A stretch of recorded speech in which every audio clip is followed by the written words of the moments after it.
Vida y obra de Mary Shelley. Una ascendencia de distinguida celebridad literaria. La autora de Frankenstein, una de las obras más cautivadoras del romanticismo inglés, nació el 30 de agosto de 1797 en el barrio londinense de Somerstown. Sus padres, Mary Wollstonecraft y William Godwin, fervientes defensores del amor libre y acérrimos detractores del matrimonio, se habían casado 5 meses antes para preservar a la niña de la crueldad con que la sociedad solía tratar a los hijos ilegítimos. Ambos formaban parte de un destacado grupo de artistas y pensadores radicales que se reunía en la librería de Joseph Johnson y pugnaba por implantar en Inglaterra las ideas de la Revolución Francesa.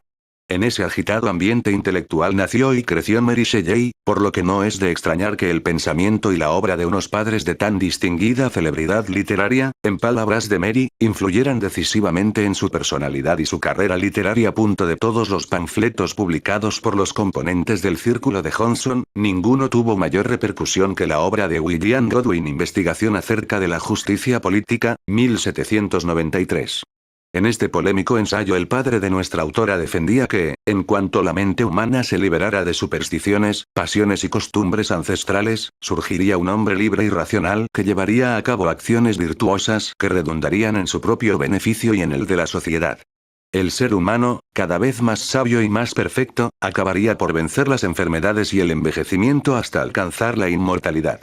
Leyes, tribunales de justicia, la propiedad privada, la monarquía, el matrimonio y otras muchas instituciones sociales veneradas desaparecerían, y el mundo entero entraría en una era de anarquismo benévolo. Las teorías utópicas de Godwin no eran del todo originales, pero ejercieron una profunda influencia en muchos escritores e intelectuales jóvenes de finales del siglo XVIII, una época de la historia de Inglaterra en que cualquiera que tuviese el valor suficiente para sostener aquellas ideas se exponía a ser ejecutado o deportado por traición. Godwin fue denunciado y perseguido por las fuerzas reaccionarias de su país, así que el filósofo optó por dedicarse a la literatura y cultivar géneros tan diversos como la novela, la tragedia y el cuento infantil.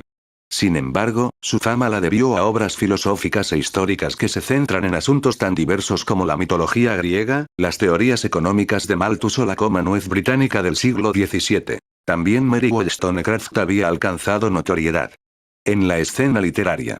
Discípula de pensadores radicales aunque formada de manera autodidacta, con apenas 30 años ya era autora de un libro sobre la educación de las niñas, de una novela y de cuentos infantiles.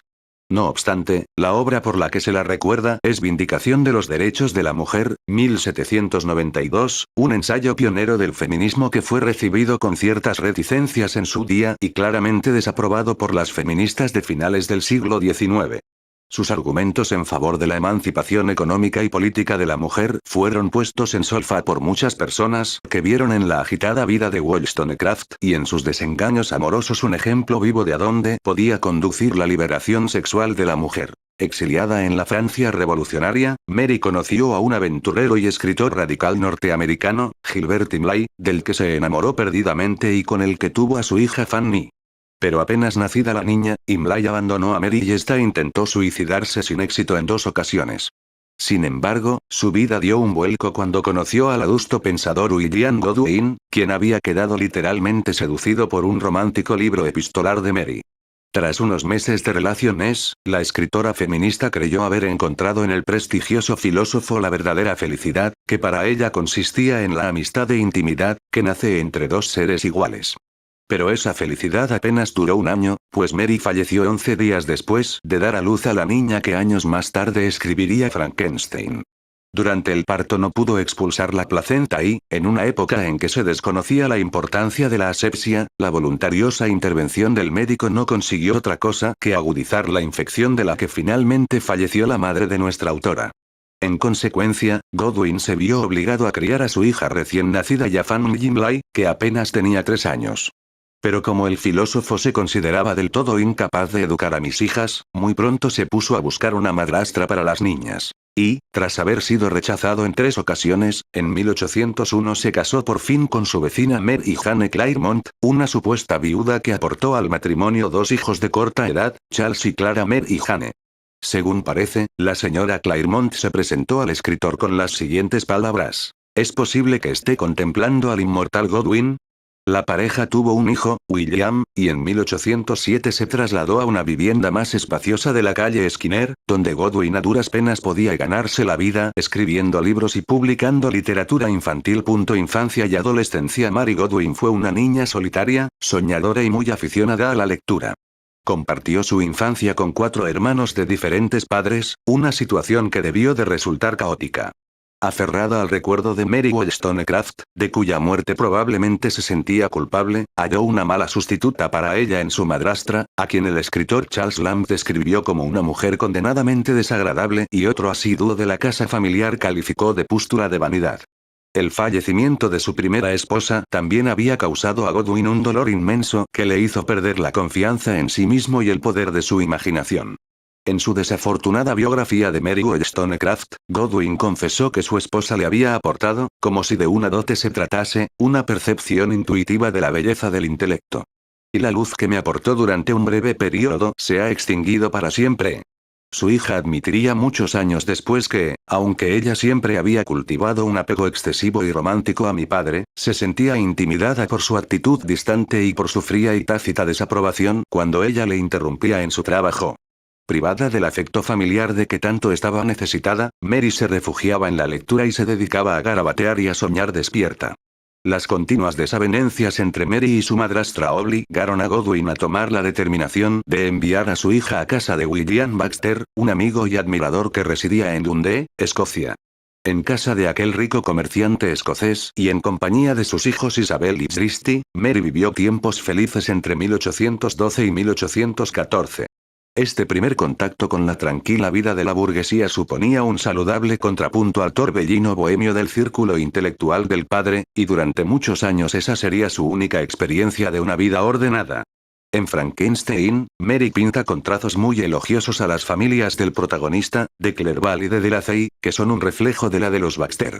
Esas descripciones no solo nos revelan que la autora anhelaba una estabilidad familiar como la de sus personajes de ficción, sino que nos ayudan a comprender también la angustia que llegó a sentir como amante, y luego esposa, de un poeta exiliado, su clara determinación de eludir candentes cuestiones políticas y sociales de la época, y sus esfuerzos para criar al único hijo que le sobrevivió como el aristócrata que legalmente era. Todo ello justificaría, en última instancia, la ausencia, en las obras posteriores a Frankenstein, de la intuición y de aquel soñar despierta que tan buenos frutos le habían producido en su primera novela.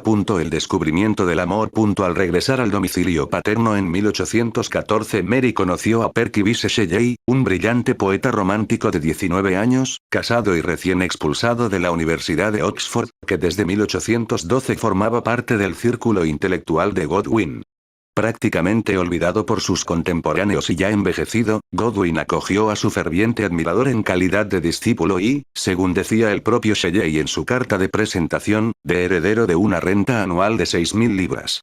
La ayuda económica prestada a Godwin por Shelley contribuyó a que el filósofo escuchara con complacencia los encendidos elogios del joven, quien consideraba a su ídolo una lumbrera demasiado deslumbrante para la oscuridad que lo rodea.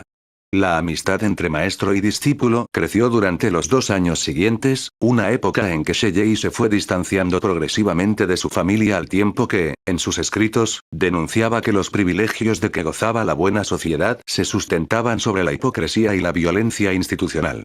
Como cabía esperar, tales ideas enfurecieron a los padres de Percy, que prácticamente lo desheredaron. El joven poeta, además, empezaba a sentir que su esposa Harriet jamás estaría a la altura de sus ambiciones artísticas y espirituales. Así las cosas, en mayo de 1814 conoció a la rubia, bonita y culta Mary Godwin en una cena celebrada en casa del filósofo. Muy pronto empezó a acompañarla al sepulcro de su madre en el cementerio de San Pancracio, a donde Mary solía acudir a leer y soñar. La pareja se enamoró de un flechazo y el 28 de julio se fugó a la Europa continental. Peregrinación por Europa. Aquella fuga fue calamitosa en todos los sentidos. La pareja vagó de país en país sin dinero suficiente, sin amigos e incluso sin intimidad alguna, pues la media hermana de Mary, Claire Clairmont, había decidido acompañarles. Más de 2 décadas después, Mary todavía recordaba que ella y Claire nunca habían sido amigas. Ahora no iría con ella ni al paraíso. Envenenó mi vida cuando éramos jóvenes, y todavía tiene la facultad de incomodarme más que ningún otro ser humano. Pero a Mary tampoco la hacía sentir bien el hecho de que Perky hubiera abandonado a su esposa y a su hija Lante, y más si se tiene en cuenta que Harriet estaba embarazada de un niño que nacería a finales de noviembre. Lo peor de todo, quizá, fue que la pareja hubo de afrontar la ira de Godwin, quien no pudo soportar que su propia hija pusiera en práctica su antigua doctrina del amor libre. Semejante ultraje moral no pudo, sin embargo, sacudir los cimientos de otro de los principios de la justicia política de Godwin: que toda riqueza debe compartirse. Desde su punto de vista, la propiedad privada era una deuda que el rico tenía contraída con el pobre, y esa deuda debía pagarse cuando se le reclamara.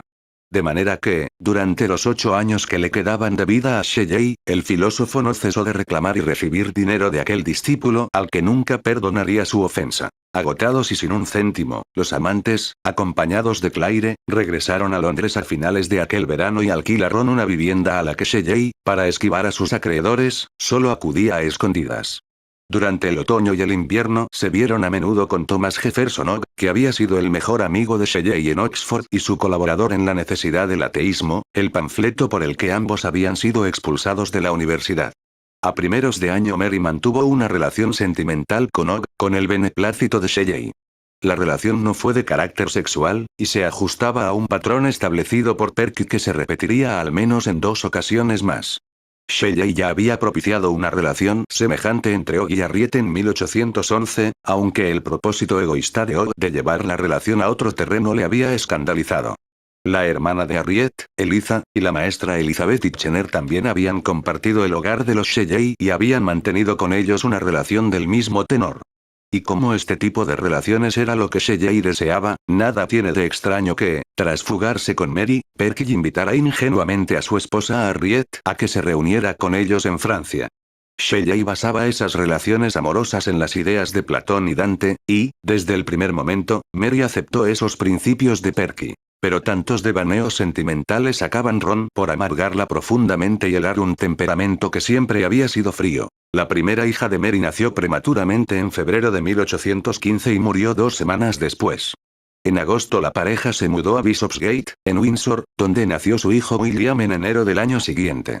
Entretanto, y para no ser menos que su media hermana, Claire Clairmont resolvió emparejarse con un poeta, y, sin pensárselo 2 veces, se ofreció a sí misma por carta a Lord Byron.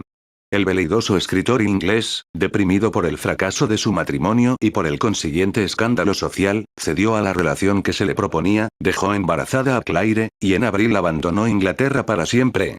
Al cabo de 10 días Claire lo siguió hasta Ginebra, arrastrando tras ella a los Shelley.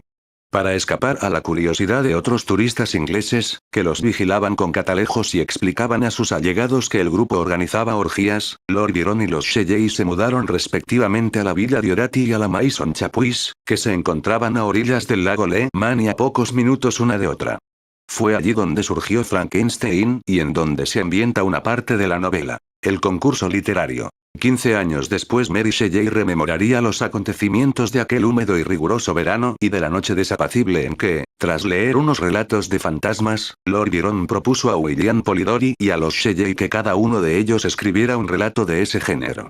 La introducción en que Mary explica lo ocurrido aquella noche es de lectura tan imprescindible como el prefacio de Shelley. Sin embargo, ambos merecen un comentario detallado. En primer lugar, Mary Shelley menosprecia a John William Polidori, que con apenas 20 años era médico personal de Byron a la vez que compañero de viaje del poeta. Este joven, tan excepcionalmente guapo como caprichoso, procedía de una familia de tradición literaria y había crecido en el ambiente de expatriados del Soho londinense. Su padre, Gaetano Polidori, había sido secretario del poeta Alfieri, y su hermana se convertiría años después en madre del famoso pintor Dante Gabriel Rossetti, del escritor William y de la poetisa Sistina.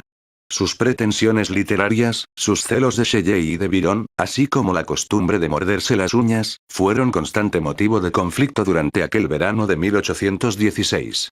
Arrogante a pesar de su timidez, en cierta ocasión retó a Shelley a un duelo, aunque sabía, o probablemente por ello, que el poeta era pacifista. Ese mismo año Polidori provocó un altercado al enzarzarse en una pelea con un oficial austríaco en la Scala, el teatro de la ópera milanés. Tras ser expulsado de Milán, el joven doctor regresó a casa de su padre en Londres, donde se suicidó en 1821. Polidori dejó 2 volúmenes inéditos de versos espantosos, algunas obras teatrales, una novela sorprendentemente digna titulada Ernestos Berchtold, o El moderno Edipo, 1819, y un relato que vampiro, 1819. Tituló El vampiro corrige y completa una tentativa de relato sobre vampiros de Byron. Ambas historias surgieron del concurso literario que también dio origen a Frankenstein.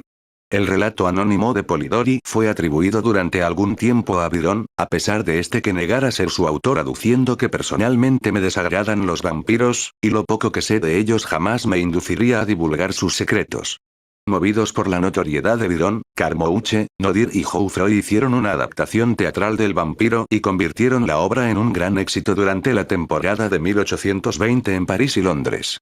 Posteriormente este melodrama inspiró novelas, obras dramáticas y versiones cinematográficas que, en última instancia, proceden del relato sobre el vampiro de Polidori. Hoy en día sabemos que fue el pobre Polidori, y no Byron, quien mantuvo con Shelley la conversación científica que dio lugar a que aquella noche Mary viera en su imaginación la horrenda figura del monstruo.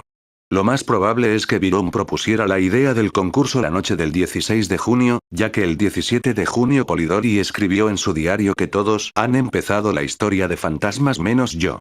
El diario también registra que la discusión sobre la naturaleza del principio vital tuvo lugar el día 15, la víspera del día en que Byron hizo su propuesta, en lugar de días después, como dice Mary. Esos detalles son, sin embargo, secundarios.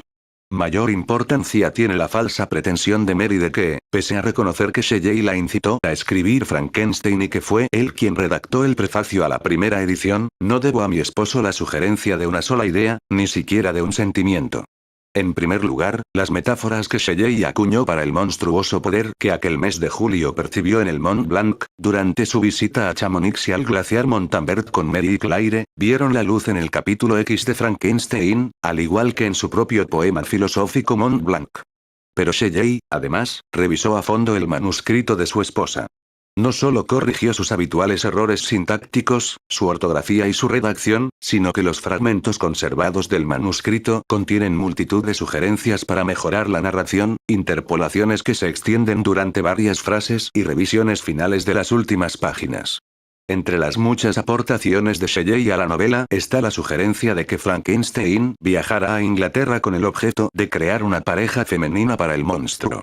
Shelley ayudó también a perfilar la figura del joven científico, dotándola de ideas y rasgos del temperamento del propio Shelley, y le añadió otros rasgos que contraponen la personalidad de Frankenstein con la de Elizabeth en el capítulo 2. Asimismo, desarrolló las características que distinguen la República Ginebrina de otras naciones menos afortunadas. Capitán B. Pero lo más importante es que Shelley corrigió el desenlace de la novela, desde el último párrafo del discurso de Frankenstein hasta la desaparición del monstruo en la oscura lejanía. Por último, en 1817 corrigió las pruebas con carta blanca, de su esposa, para hacer cuantas modificaciones deseara. Su contribución en cada etapa del progreso del libro fue tan significativa que es difícil discernir si actuó simplemente como editor o como un colaborador menor de la novela. Regreso a Inglaterra y publicación de Frankenstein. En septiembre de 1816 Percy Shelley y Mary regresaron a Inglaterra tras su feliz y productivo verano en Suiza. Pero en su país natal les aguardaba una desgracia tras otra. Fanny Imlay, la media hermana de Mary, se suicidó tomando una sobredosis de láudano en octubre. Y el 10 de diciembre Harriet Shelley se quitó la vida arrojándose al serpentine de Hyde Park. Harriet se hallaba en avanzado estado de gestación, aunque nadie conocía al padre del niño. Por último, en marzo de 1817 la justicia denegó a Shelley la custodia de los 2 hijos que había tenido con Harriet, aduciendo para ello el supuesto ateísmo e inmoralidad del poeta. A pesar de todo, el invierno de 1816-1817 fue, en conjunto, esperanzador. Percy y Mary se casaron el 29 de diciembre, y la hija de Claire y Byron, Allegra, nació un mes después. Los Shelley se mudaron en marzo a Great Marlow, cerca de Windsor, para pasar allí el resto de su estancia en Inglaterra. En aquel lugar dio Mary remate a Frankenstein el 14 de mayo, y en septiembre nació su hija Clara Everina. Tras algunos intentos fallidos de encontrar editor, Frankenstein fue vendida a una editorial de dudosa reputación, que la publicó anónimamente el 11 de marzo de 1818. La novela tuvo un éxito inmediato. Thomas Love Peacock escribió a los Shelley que todo el mundo parecía haberla leído, y Walter Scott confesó que le gustaba mucho más que cualquiera de mis propias novelas. La voz discordante en ese consenso general fue la de la revista conservadora Quarterly Review, que, suponiendo que el libro era de Percy Shelley, lo estigmatizó como producto de un hombre que ataca todo cuanto tienen de antiguo y venerable nuestras instituciones civiles y religiosas. Nueva etapa creativa en Italia. El mismo día en que se publicó Frankenstein, el matrimonio Shelley, Claire y los niños zarparon rumbo a Italia, un viaje del que Mary regresaría viuda en 1823. La historia de su vida durante estos 5 años quedó prácticamente subordinada a la de su marido, y fue un rosario de viajes sin rumbo, de nacimientos y muertes prematuras, y de una amargura tras otra en su relación matrimonial. Los Shelley se asentaron inicialmente en Bagni di Lucca, pero se mudaron de población cada pocos meses. En septiembre se instalaron en las inmediaciones de Venecia, donde murió la pequeña Clara y donde volvieron a frecuentar a Lord Byron. Pasaron el invierno de 1818-1819 en Nápoles y la primavera de 1819 en Roma. Tras la muerte del pequeño William en junio, se trasladaron a Leghorn y posteriormente a Florencia. Percy Florence Shelley, el único hijo de Mary que sobrevivió a la infancia, nació allí en noviembre. Entre enero de 1820 y marzo de 1822 la familia se desplazó varias veces de Pisa a Bagni di San Giuliano y a la inversa. Esta fue la etapa más fecunda de Percy Shelley. Pero también lo fue, en cierto sentido, para Mary, que escribió 2 obras de teatro en verso, Proserpina y Midas, una narración larga, Matilda, y su segunda novela, Valperga. Esta última obra, ambientada en la Italia medieval, nos demuestra una vez más que Mary solía inspirarse en un escenario que le resultaba familiar, así como en las obras literarias de su marido. De hecho, uno de los personajes principales de Valperga es una contrafigura de Beatrice Cenci, la heroína trágica de Shelley. En mayo de 1822 los Shelley decidieron compartir vivienda con sus amigos Edward y Jane Williams en la casa Magni, situada junto a la playa y cerca de Lerici. El ambiente era asfixiante y Mary se sentía desdichada. Shelley no solo coqueteaba continuamente con Jane, sino que además volvía a tener continuas alucinaciones. En una de ellas vio al fantasma de Allegra Byron, que había muerto de tifus en abril, emergiendo del mar. En varias ocasiones se enfrentó con su doble demoníaco, que durante una pesadilla intentó estrangular a Mary. El 16 de junio Mary tuvo un aborto que estuvo a punto de costarle la vida, y en julio recibió la noticia de que Percy y Edward se habían ahogado en el mar durante una tormenta, cuando navegaban rumbo a casa desde Leghorn. Al final del verano, la viuda de 25 años y su hijo de 2 se fueron a vivir a la colonia inglesa de Génova, y, al cabo de un año, regresaron a Londres. A la sombra de Percy Shelley. La muerte de Shelley hizo que Mary se convirtiera en una escritora profesional. Si la presencia y las ideas del marido habían estimulado su imaginación en las primeras obras, la pérdida de Percy le indujo a escribir por motivos menos espirituales. Ahora había de mantenerse a sí misma y a su hijo Percy Florence. Godwin, naturalmente, no podía hacer nada por ella, y el suegro, Sir Timothy Shelley, tras ser inducido por Byron para que ayudara a su nuera, replicó que la conducta de Mary Shelley fue todo lo contrario de lo que debería haber sido, y por tanto debo declinar toda interferencia en los asuntos de la señora Shelley. Sin embargo, acabó por pagarle a regañadientes una asignación anual de 100 libras, que más adelante aumentó. Obligada a complementar aquella mísera caridad con sus escritos, Mary colaboró con artículos y reseñas en diversas revistas, compuso toda una serie de biografías literarias y científicas, y escribió algunas novelas más. El último hombre, 1826, Perkin Warbeck, 1830, Lodore, 1835, y Faulkner, 1837. Solo la primera de ellas despierta hoy algún interés. El dolor abatió durante mucho tiempo a Mary. En los diarios escritos durante los primeros 4 años de su viudedad se refiere arrebatadoramente a Shelley casi en cada página, ya sea para aliviar su congénita tristeza o para paliar la fatiga física y emocional de las últimas semanas vividas con él. Un corazón helado. ¿Tengo yo el corazón helado? Se pregunta en noviembre de 1822. Dios sabe. Pero nadie envidiaría la gelidez que alberga este corazón. En todo caso, las lágrimas que los sentimientos de este corazón helado me hacen verter son calientes. Un corazón helado. Unos meses después el diario recoge un ruego. Visítame esta noche en sueños, amado Shelley. Tan dulce, cariñoso y excelente como eras. Abrumada por la pena y el sentimiento de culpabilidad, Mary decidió perpetuar el recuerdo de Shelley editando sus obras y escribiendo su biografía.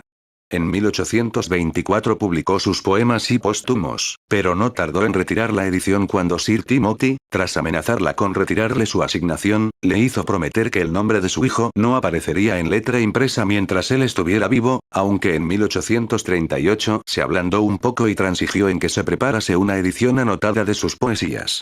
La obra poética de Shelley, así como los ensayos, cartas desde el extranjero, traducciones y fragmentos aparecieron un año después. En sus valiosas notas a los poemas, Mary aporta numerosos datos biográficos pero, aunque no hay que desdeñar sus comentarios calificándolos de sentimentales, lo cierto es que su visión simplificadora de la peculiar, evasiva y a menudo perversa personalidad literaria de Shelley, contribuyó a que los lectores se crearan una imagen distorsionada y seráfica del poeta, un ángel inútil y hermoso, batiendo en vano sus luminosas alas en el vacío, como lo describió Matthew Arnold. Edición corregida de Frankensteins. Por razones artísticas y económicas, Mary también quería revisar y reeditar Frankenstein. La novela no la había dejado del todo satisfecha, pues el diario de la autora nos revela que había estado intentando corregirla desde diciembre de 1818, apenas transcurridos 8 meses de su publicación. De hecho, en julio de 1823, entregó un ejemplar corregido y anotado de la obra a una amiga suya, y buena parte de las observaciones y enmiendas contenidas en ese ejemplar las incorporó más adelante a la versión definitiva de 1831. En la introducción a esta edición revisada, Mary Shelley declara que las modificaciones realizadas son principalmente de estilo. No he cambiado parte alguna de la historia, ni he introducido ideas ni circunstancias nuevas. Sin embargo, sus palabras quedan en entredicho al comparar los dos textos. Para el Frankenstein de 1831 reescribió los 2 primeros capítulos y la larga carta de Elizabeth, introdujo las correcciones de estilo, no siempre afortunadas, a las que alude, hizo que Elizabeth pasara de ser prima de Víctor a una hija adoptiva de la familia, rindió homenaje a la poesía de Coleridge y, en 3 pasajes distintos, imitó el lenguaje, las ideas y simbolismo del poema Mont Blanc de Percy Shelley. Últimos años de Mary Shelley. En su etapa de madurez, Mary Shelley no se sintió siempre triste y desolada, pues entre su círculo de amistades se contaban escritores, filósofos, artistas y gente mundana que la estimulaban intelectualmente y le ofrecían compañía. Aunque no volvió a casarse, la hermosa viuda del poeta revolucionario consiguió atraer a varios escritores, como John Howard Payne, Prosper Mérimée y Washington Irving, y con el último de ellos mantuvo un breve idilio que no llegó a prosperar. En todas estas relaciones tardías, Mary Shelley siguió siendo la mujer adusta, dramática y sin sentido del humor que siempre había sido. Su última aventura la tuvo con un tal Gatteschi, un joven y apuesto masón que Claire le había presentado en París. Gatteschi aceptaba dinero de Mary y la ayudó con su último libro, Paseos por Alemania e Italia, 1844.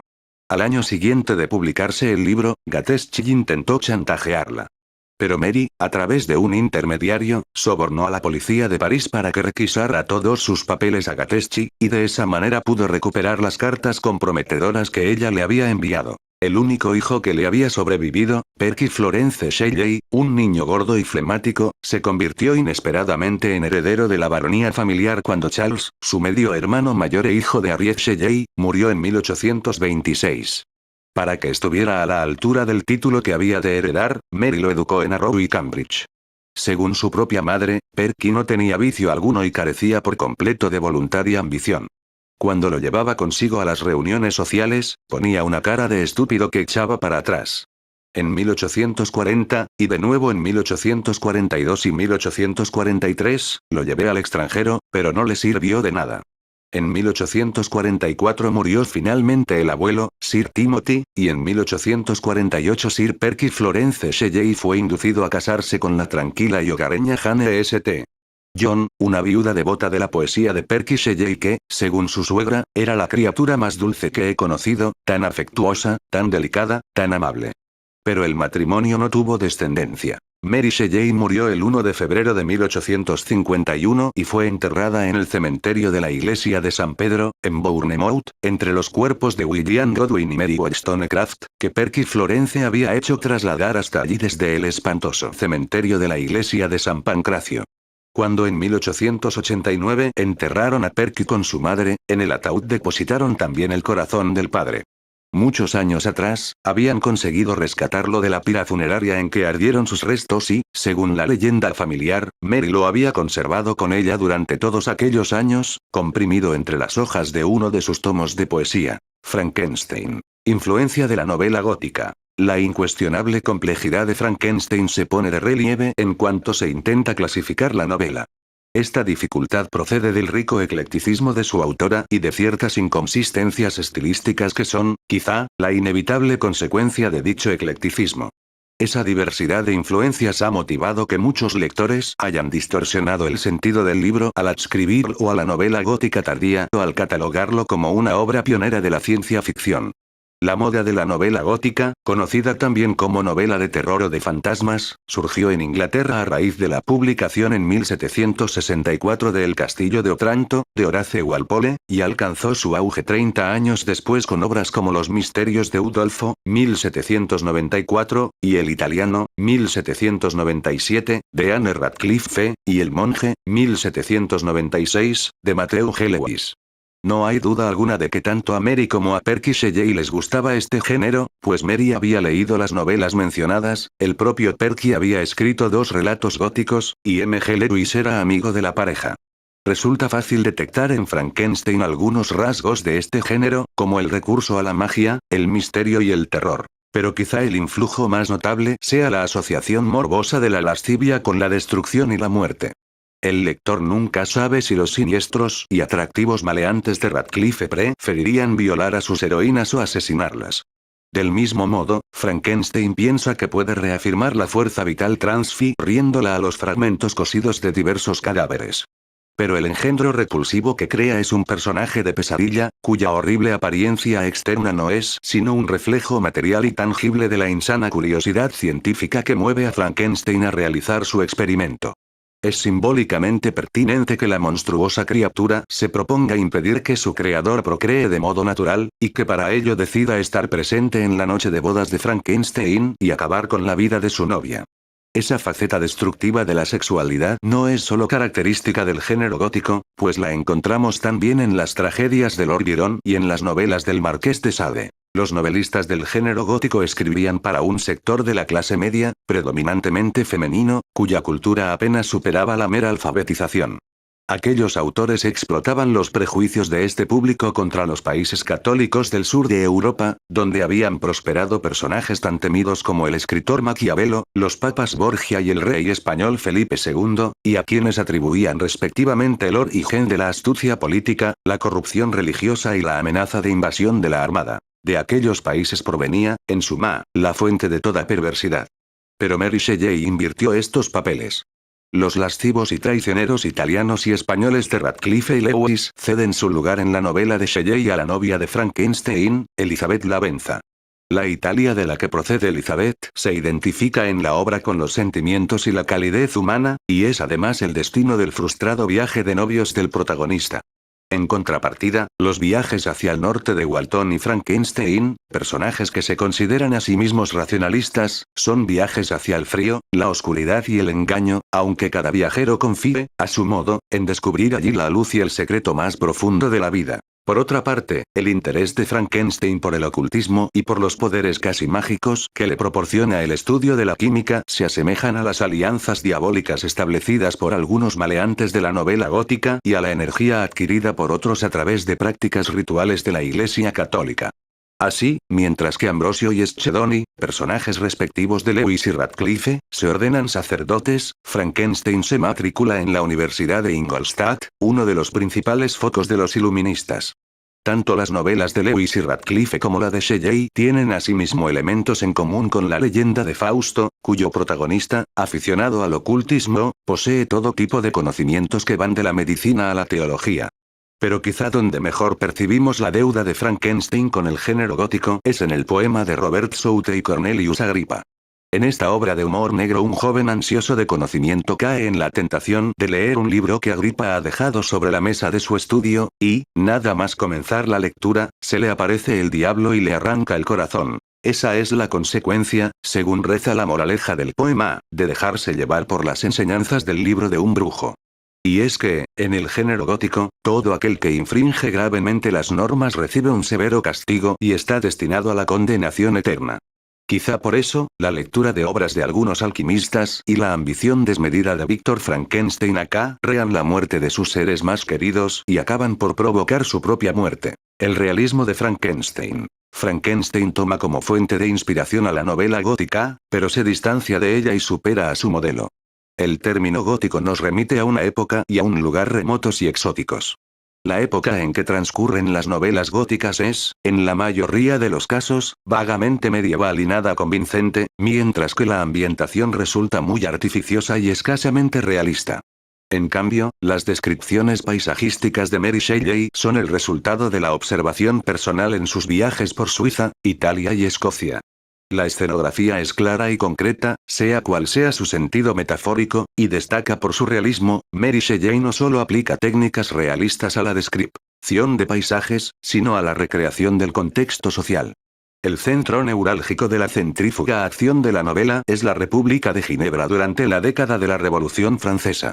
La familia Frankenstein forma parte de la burguesía ilustrada. Del lugar de nacimiento de Rousseau, una ciudad que ya no estaba regida por la teocracia de Calvino. De hecho, a orillas del lago Léman se refugiaron algunos de los pensadores más avanzados del siglo XVIII y principios del XX. Voltaire, Gibbon, Madame de Staël, durante algún tiempo, Byron y Shelley con sus respectivos acompañantes. A diferencia del resto de Europa en la década de 1790, Ginebra no tenía obispos ni rey. Y en esta ciudad emancipada y entre sus habitantes progresistas, los Frankenstein y los Clerval, irrumpe el demoníaco legado medieval a través de los experimentos pseudocientíficos de Víctor Frankenstein.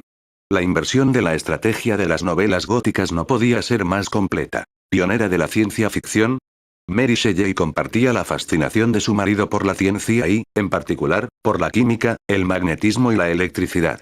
De hecho, en la década de 1830, como hemos dicho, escribió biografías de científicos, y en su novela futurista El último hombre inventó una máquina voladora. Sin embargo, sería erróneo calificar Frankenstein de obra pionera de la ciencia ficción. Mary conocía la química de Humphrey Davy, la botánica de Erasmus Darwin, las ideas sobre el principio vital de William Lawrence, la física de Luigi Galvani y, posiblemente, los experimentos llevados a cabo por Giovanni Aldini para reanimar cadáveres.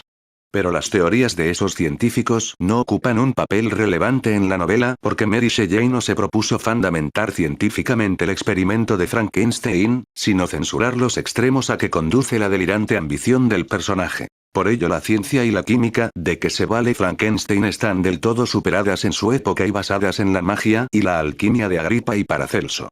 En realidad, el joven estudiante de Ingolstadt no siente atracción por un campo del saber desconocido o inexplorado, sino por ideas y experimentos prohibidos, o, como dice la propia autora, por las artes impías. Su tarea es más bien la de un mago que utiliza un instrumental moderno y que infringe las normas morales. De hecho, Shelley no se propone dotar a la novela de la verosimilitud tecnológica en que se sustenta la ciencia ficción. El escritor de ciencia ficción se plantea que si X ha sido experimental o teóricamente probado, se puede llegar ahí mediante una operación científicamente documentada que desarrolla en la novela. Pero Mary Shelley se salta todo el proceso, parte del resultado y pregunta: si se hubiera llegado ahí por el método que fuera, ¿cuáles serían las consecuencias morales de ese descubrimiento? Es decir, que elude exponer las bases científicas de la novela porque, como hemos dicho, no es ese su propósito. La formulación de esa pregunta fundamental, aunque no es la única importante, vincula Frankenstein a obras que utilizan una lógica parecida en el tema de la vida eterna o la eterna juventud, que siempre tiene consecuencias nefastas. Es el caso del famoso episodio de los Struldbrugs en los viajes de Gulliver, el de la novela San León de Godwin, el del relato El mortal inmortal, 1834, de la propia Mary Shelley, y el del retrato de Dorian Gray de Oscar Wilde. Influencia de William Godwin. Frankenstein está respetuosamente dedicada a William Godwin, el autor de Justicia Política, Caleb Williams, etc. Caleb Williams es una de las dos novelas que Mary Shelley adoptó como modelo para la suya. En la obra de Godwin, Caleb trabaja como secretario del señor Falkland, un noble caballero de costumbres benévolas y marchita elegancia.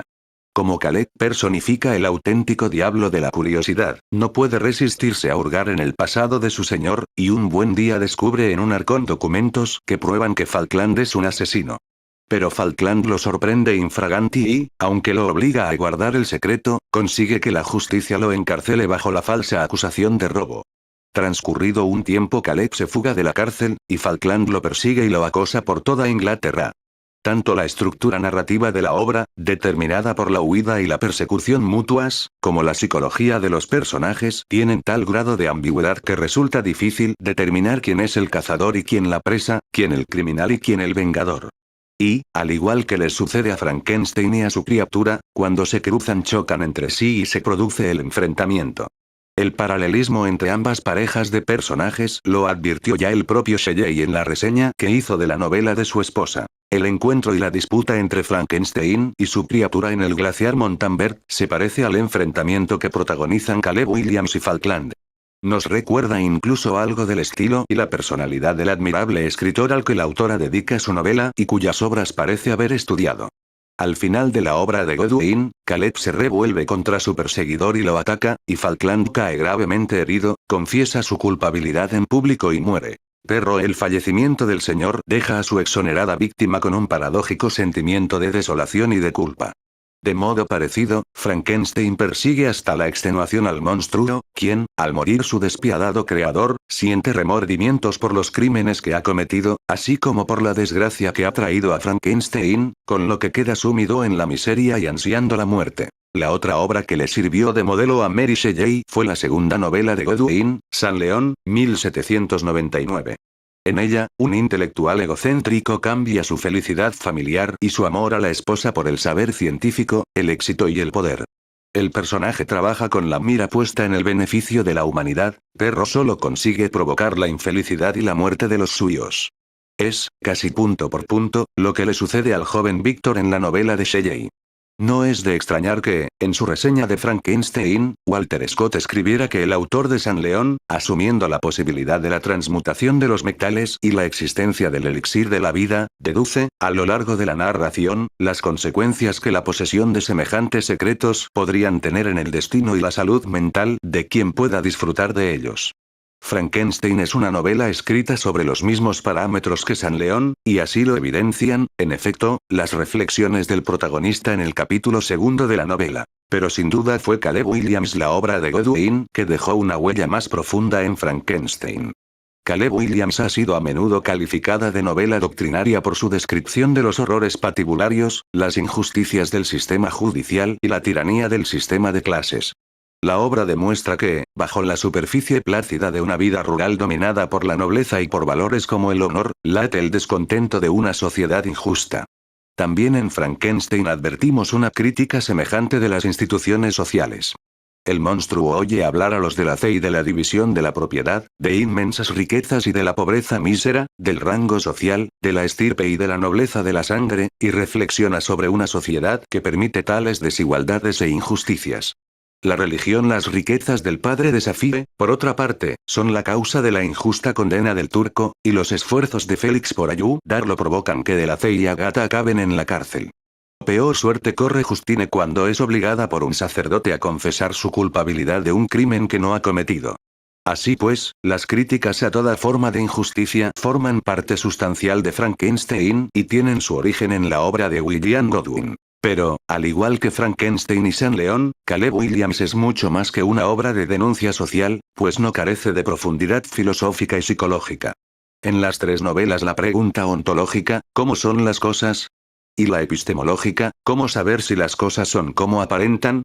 Se convierten, para el lector, en interrogantes sobre los narradores que formulan esas preguntas, en sospechas de que el punto de vista del que cuenta la historia, en cada caso, es tan enfermizo como el mundo que describe.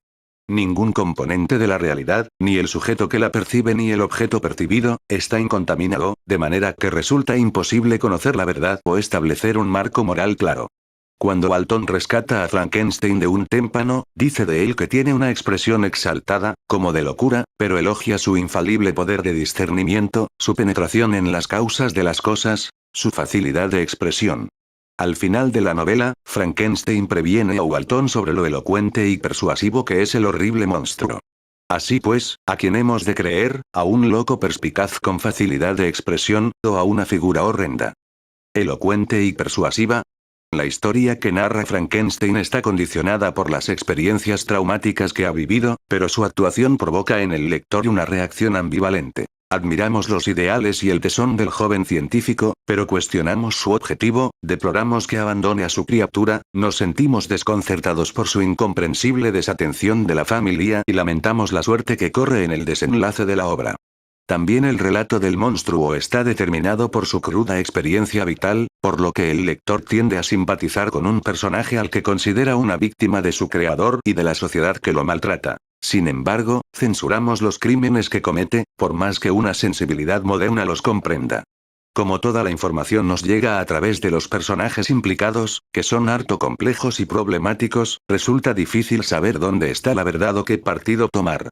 Ahí reside, quizá, una de las razones de la modernidad del libro. Su profunda ambivalencia. La conflictiva identidad de unos personajes especulares. La novela plantea también cuestiones filosóficas más concretas y candentes en aquella época.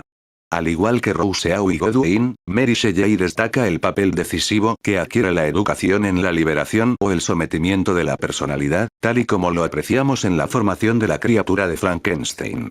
La joven autora coincide con Locke en que la mente humana es, tras el nacimiento, una tabla rasa que se va conformando con la educación, y postula, al igual que los escépticos, que lo que percibimos a través de los sentidos puede confundir el juicio moral. Pero la educación no desempeña tan solo un papel crucial en el desarrollo de la personalidad del monstruo. Su poderosa influencia la apreciamos también en las reiteradas lamentaciones de Walton por su deficiente formación, compensada por una voluntad autodidacta semejante a la de Mary Shelley, así como en las nefastas consecuencias que una educación mal orientada acarrea a Víctor Frankenstein y a su familia. Pero si hoy en día leemos Frankenstein con interés, no es porque sea supuestamente una novela de tesis, sino porque, en palabras de Northrop Frye, la sentimos como precursora del relato de terror existencial, de un libro como El extranjero de Albert Camus. Los tres narradores de la novela están distanciados del resto de la humanidad desde el punto de vista espacial, pues viven aislados, intelectual, dado que piensan de un modo diferente, y erótico, puesto que carecen de compañera, y su relación con el mundo está mediatizada por un secreto. En el caso del explorador Walton, el secreto del imán o el del paso a través del Ártico, que le mueven a hacer su viaje. En el del investigador Frankenstein, el secreto de la vida, que le induce a crear un ser. Y en el caso del monstruo, el secreto de su mera existencia que, junto con su peculiar experiencia de lo que supone haber nacido sin un pasado, es la causa de su tormento. A su vez, cada narrador halla su imagen reflejada en uno de los otros dos. Walton sabe que Frankenstein podría haber sido su hermano del alma, y Frankenstein y el monstruo saben que su relación de amo y esclavo, en la que alternan de continuo sus papeles, es una parodia del amor entre padre e hijo. El hecho de que los tres personajes se vean obligados a mantener sus respectivos secretos les seca el corazón y los condena al aislamiento emocional. Tal como dice Frankenstein. Si el estudio al que nos dedicamos tiende a debilitar nuestros afectos y a destruir nuestro gusto por los placeres sencillos, en los que no puede haber impureza alguna, entonces ese estudio es indefectiblemente malo y en modo alguno conveniente para la mente humana. Tales ideas son propias de William Godwin, como también lo son las consecuencias que de ellas se derivan. Las acciones de Caleb Williams, por ejemplo, están determinadas por un secreto que es la causa de su perdición, y, por su parte, San León posee el secreto del elixir de la vida, que acaba por destruirle a él y a todo cuanto le rodea. La conciencia atormentada de Caleb es un reflejo de la de su adversario Falkland, y el envejecimiento mental de San León contrasta amargamente con su cuerpo eternamente joven. Además de anticipar a los héroes existenciales del siglo XX, los personajes de Mary Shelley y Godwin presentan muchas coincidencias con los héroes obsesionados y claustrofóbicos de los escritores norteamericanos Edgar Poe, Nathaniel Hawthorne y Herman Melville. Este último leyó Frankenstein en 1849, 2 años antes de publicar su novela sobre el orgulloso e indómito Ahab, quien persigue a través de las llamas de la perdición a la ballena blanca Moby Dick, y que, en realidad, no es otra cosa que su propio secreto, la del Poe monstruoso, la encarnación monomaníaca de todos los organismos malignos que algunos hombres sienten que les corroen el espíritu. La blancura de Moby Dick, al igual que Mammon Blanc de Percy Shelley y la del casquete polar ártico de Frankenstein, presagia el vacío despiadado y las inmensidades del universo, un ateísmo sin color y multicolor al que todos tememos. En su obra Prometeo liberado, Shelley concibió a su protagonista como una versión más poética del personaje de Satanás en El paraíso perdido. Del mismo modo, la historia del moderno Prometeo de Mary Shelley está plagada de alusiones a El paraíso perdido, uno de los 3 libros con que se forma el monstruo cuando está en la cabaña de los de la Cey. Sin embargo, si no fuera por el subtítulo de Frankenstein, no podríamos saber que Mary Shelley considera a su inquieto científico como una versión moderna del titán que desató la ira de Zeus al crear el género humano y fue por ello castigado, convirtiéndose así en una víctima y un héroe romántico.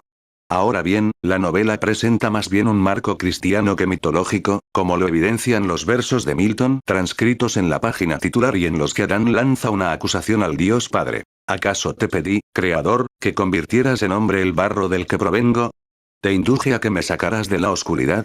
Las preguntas retóricas de Adán no solo resonarán en los reproches que el monstruo le hace más adelante a su propio creador, sino que sirven también para justificar la visión que Frankenstein tiene de sí mismo como un mero instrumento moralmente irresponsable de una instancia superior a él. A lo largo de toda la novela, el científico y su criatura se comparan con los mismos personajes del poema épico de Milton, confirmando así nuestra sospecha de que en realidad son personajes dobles o especulares. No en vano la mentalidad popular atribuye el nombre del creador a su criatura. El único problema es que los personajes con los que se comparan son muy opuestos. Frankenstein, que desempeña el papel de Dios Padre al dar vida a una nueva especie que me bendeciría como su origen y creador, se ve también a sí mismo como un demonio y como un Adán pecador. Al final del libro, el ansia de venganza que lo domina es la misma que impulsa las acciones contra los hombres de Satanás, quien de ese modo se resarce por haber sido arrojado al infierno. También el monstruo se identifica con Adán al constatar que carece de lazos con otros seres, pero siente idéntico afán de venganza y odio que Satanás. Nuestro desconcierto ante esas contradictorias identificaciones se desvanece cuando comprendemos que los personajes tienen una conflictiva identidad y que en la novela asoma la moral de Milton. Las criaturas caídas, nos dice Milton, se han tentado a sí mismas, se han depravado ellas solas. La conciencia se crea y se autodestruye, las víctimas de la pesadilla se torturan a sí mismas. O, tal como dice el propio diablo en El paraíso perdido, allá a donde dirija mi vuelo, está el infierno. Porque el infierno soy yo. Milton describió el infierno como una región de oscuras llamas, una oscuridad visible que representa la ignorancia ardiente de un alma eternamente encerrada en sí misma. Los 2 paisajes más emblemáticos de Frankenstein, el del glaciar de Montanvert y el de las vastas extensiones de hielo polar, son los negativos fotográficos del infierno. Su brillo helado refleja a la perfección el racionalismo cegado por la nieve y la parálisis moral de Frankenstein.